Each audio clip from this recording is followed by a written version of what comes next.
Welcome back, darlings. It is Luna's Day, and we're about to get on a ship, and we were talking about video game cartridges in space and all that. Yeah, well, at least, like, if you modernize the typical video game cartridge. Yeah, because, I mean, like, look at this. There's a lot of detail just on this ship.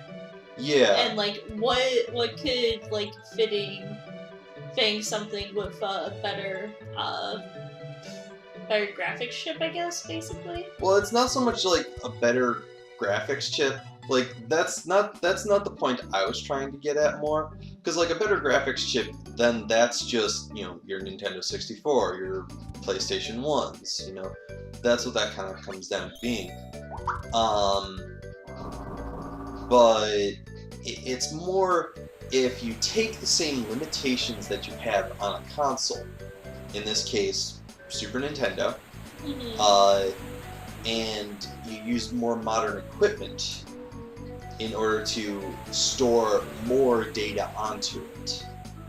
So, like, that way you can have more story in it, or more secrets in it. Yeah. Along with more mechanics that you can use and a whole bunch of other little details.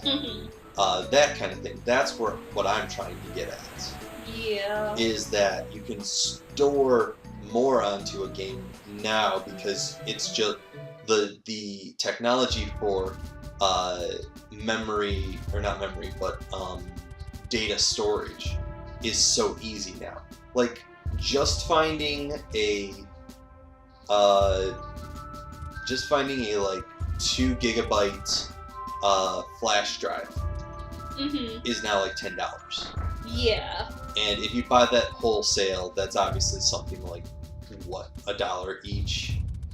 And then console making and all that kind of stuff. There's like a whole bunch of that's just money. But then if you think about how much you could probably store onto these games, how much more you could store onto these games, it's pretty amazing. Yeah, cause you were just checking it, and the Super Nintendo can only hold up to 128 megabits. Is pretty small. Only 117 of which are actually readily available. Right, and then a DS cart is 500.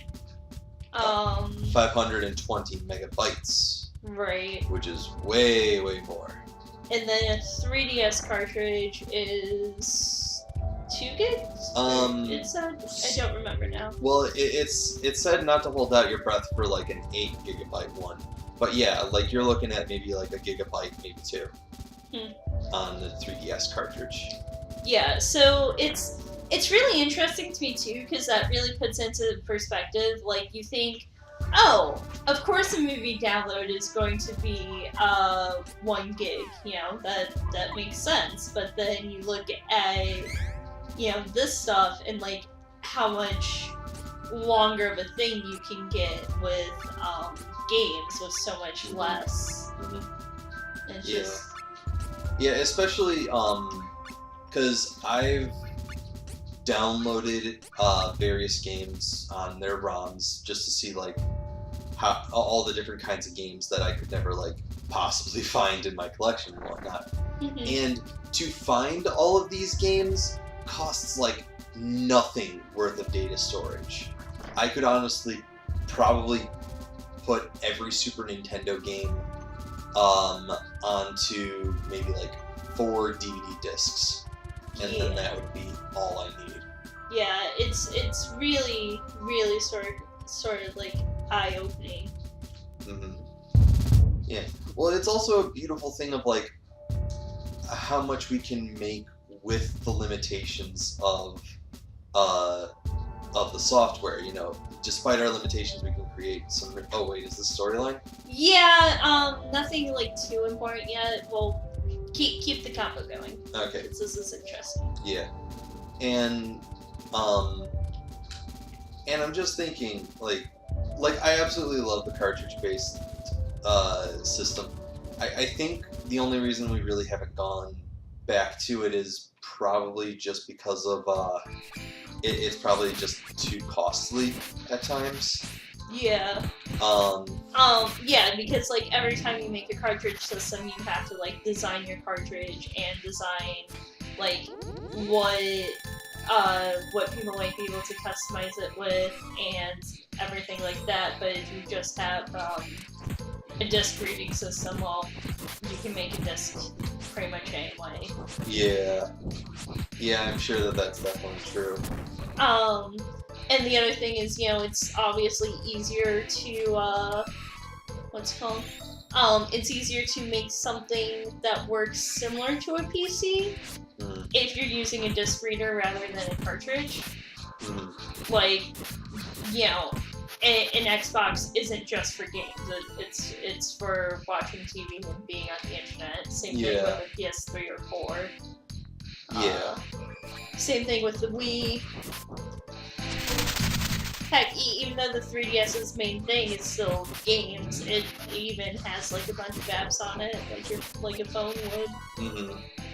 Yeah, and that's the case for a lot of technology now. Why do I keep getting the monsters? I don't know. Oh well, it's more experience. Yeah, I suppose so.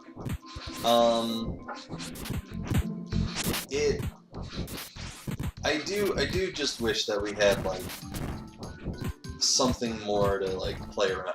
Like if we, I kind of just out of nostalgia and maybe a little bit of like that need to have the physical entity of a game. I wish we would go back to cartridge systems. Yeah. But I can completely understand why we haven't. Oh, that's me. Yes. What do I wanna? Not agility, because that's not gonna help. Yeah, we found out that doesn't do jack squat. Right. Your vitality is at max right now. Okay. That's what means that you can't like select it. All right. So I would say strength or luck. I'll go with strength. Or maybe we should have more luck because of how bad we've been getting those ogre boxes. I mean, it's not like they're terribly hard to beat, so. I guess. All right. Strength. Yeah, and the other thing is like it's really. I feel like there's. Maybe it's not necessarily easier, but it's more convenient with cartridge gaming to make stuff a little bit more like diverse and stylized. Like if you just look at the Super Nintendo, you look at the Nintendo 64, like very few games look exceedingly similar to each other. And that's probably because developers had to pick their graphics chips like themselves, you know, instead of having it already built in on the system. Does that make sense? Yeah, it's not graphics chips. It's more like graphics like processing or whatever graphics engine. That's it. Graphics engine that they use. Well, yeah, but like if you're playing on a disc-based system, you know, pretty much everything's already on the system. So if the system has hard limits, you have to stick with that. But when it comes to the Super Nintendo specifically, like I don't know so much about the N64, but when it comes to the Super Nintendo, so many games had unique things in the cartridges, like the graphics chips or the sound chips. How did we not get our health back from that? That we only get the health back from the golden statues. Oh, okay. Anyways. But yeah, so we came to the town, it was invaded by ninjas, everyone's being like semi-brainwashed and quiet, and then when we went to the bar, we saw someone saying, like acting suspicious and say something about a mountain flower garden. So, we followed them. I see. Yeah. But yeah, I don't know, it's... Well, there's something... There is something to what you're saying, because when it came to graphically how I can't get past these flowers. These Oh, Flowers. that's why. Yeah. Okay. Anyways, yeah, we're about to plot stuff.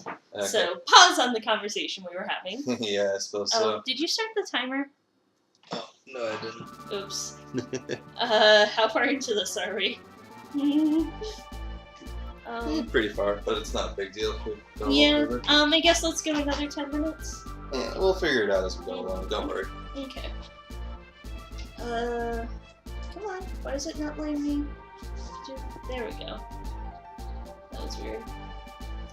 Where is this? It's still not letting you do it? No. I think that was me, though. Watch. Oh. Yep, that's me. Oh, huh. Why do I have control over this? Also? Maybe because you went further into the flower field. It could be. Let's see. What do we want to give Lisa's voice? Lisa Simpson? No.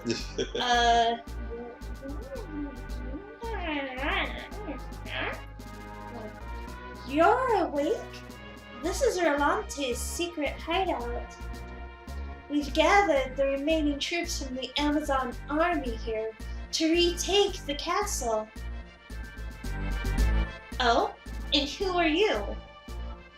I am the Princess of Rolante, Lise. Our kingdom was ruined by Navarre's forces. I thought I was the only one alive. I'm pretty sure, like, she has to speak over, like, both of their snoring. Because, like, look, what's his name? You named him Moto, Moto. and then the other one's Moto Kevin. and Kevin, yeah. Like, Moto is just like, ugh, ugh, ugh, ugh. I thought And then Kevin's like, I was the only one alive. Anyways, continue the conversation, please. Yes. I had been searching for my brother, come on, Elliot, until I heard about this place. We came here looking for the Windmana Stone. Do you know anything about it? Yes, that's in the Corridor of Wind, on the western side. But there are wind god statues guarding the entrance. You might not be able to get in. There's a way to control the wind from inside the castle, but it's been taken over. Well, I have to get inside that cave. Maybe we can help you retake the castle. This is our fight. I can't ask you to get involved. Once you recover, please leave.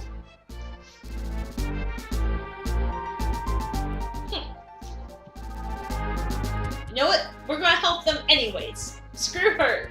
Except, not really, because we're helping them, but I'm going, Wake up, lazy bones! Kevin, why were you watching over me?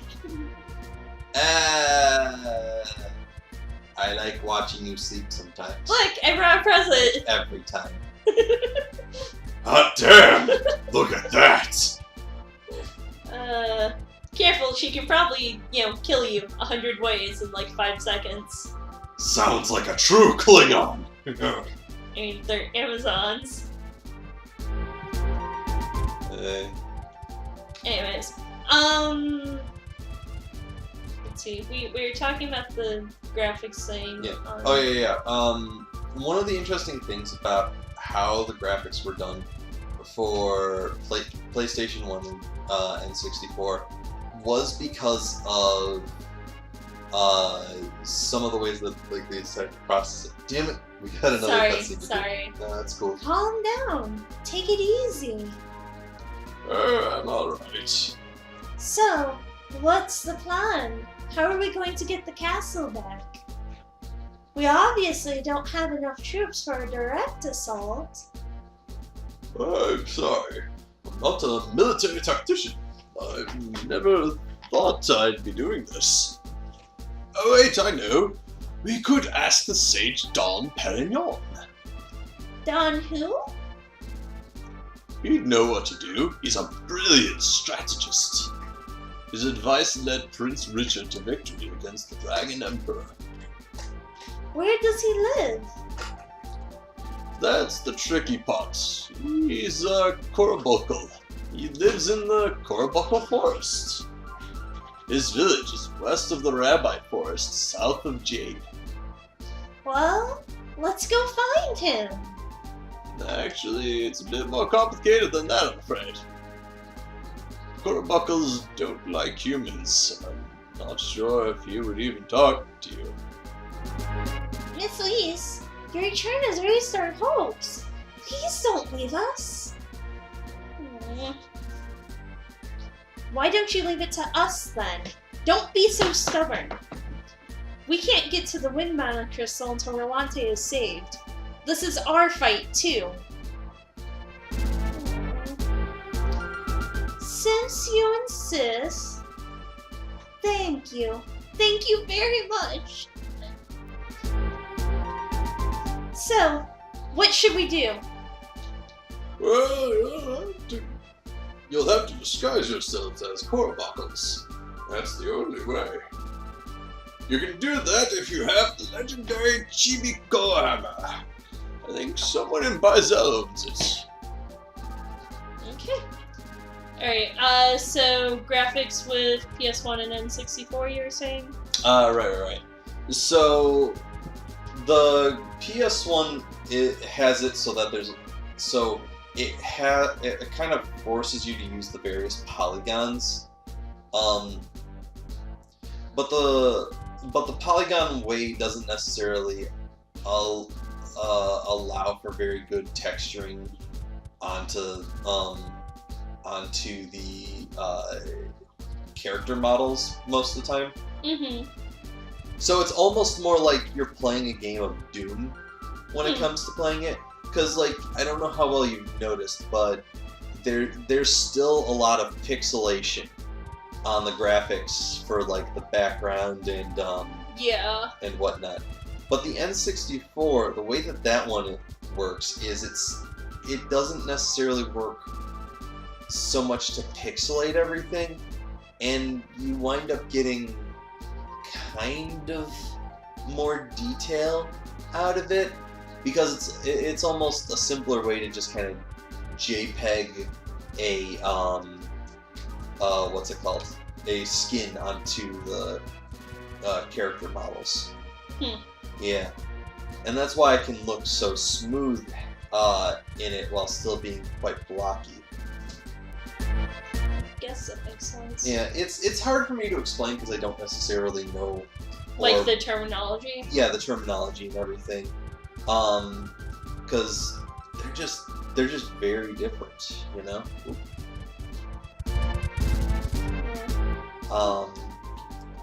But generally, yeah, it's one of those things. Oh, goddamn, not another cannon! I got it. Not another cannon! No! We have to get to Baizo. No! It's the quickest way. My ribs just healed! You can tough it out! If the squishy wizard can deal with it. You can handle it because you are squish. I'm made of bones. I have bones too. Besides, at least we're not taking out all our legs like Kevin. Oh, poor Kevin. How can Kevin even deal with that every time? Because it's how it is. Oh, man. Let's see, I think... Oh, wait, before we talk to her, we have to make sure we have an empty space in our, thing. Our inventory. Okay. Do we? Yeah. We did. We have to in this case, because she's, like, giving you the item instead of, having you buy it. I see. What would you like? I wanted to do this once, but I never imagined it'd be this boring. I'd rather just go home and sleep.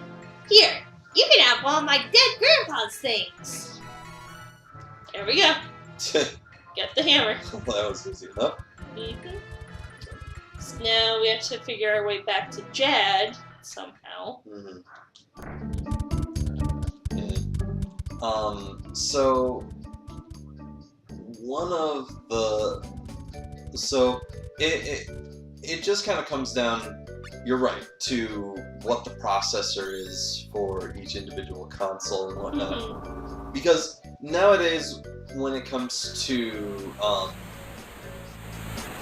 PS3, Xbox 360, PC, you know, they're generally the exact same thing. Yeah. You know, the only reason that a lot of people don't make a lot of games for the Wii and Wii U is really more just because of the graphics. Like a lot of the graphics, they feel like they have to kind of change drastically so that it's a lot easier for the game console to process, which makes sense.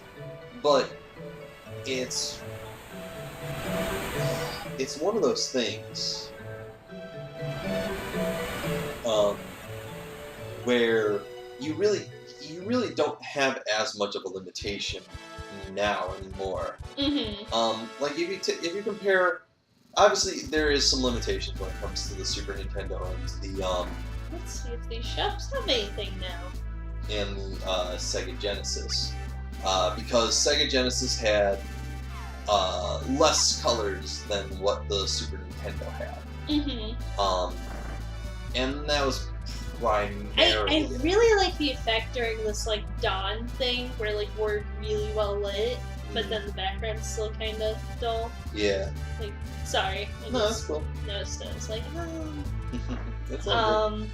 Yeah, I think what it comes down to though is just like I wish we could go back to cartridge-based gaming, simply because if we did, I think it would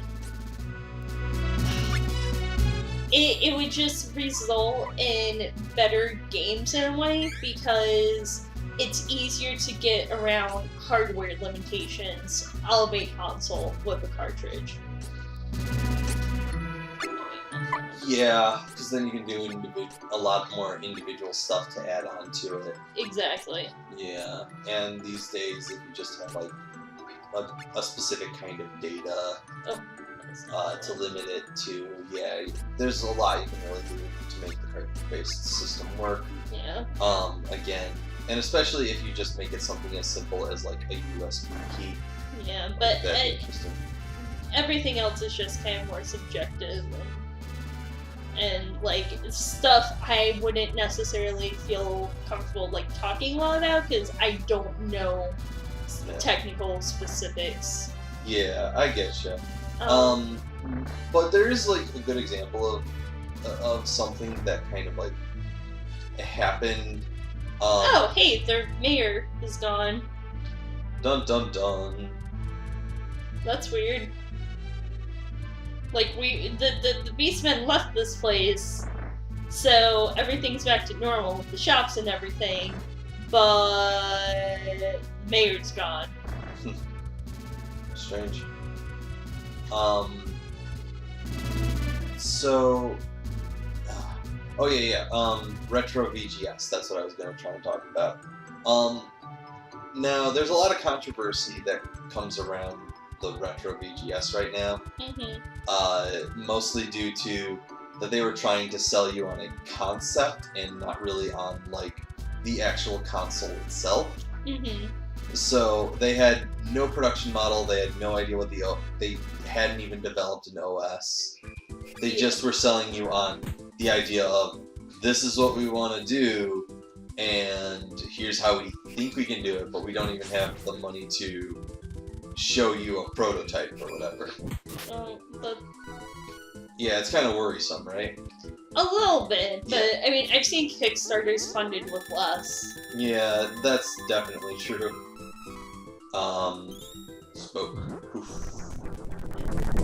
Anyways.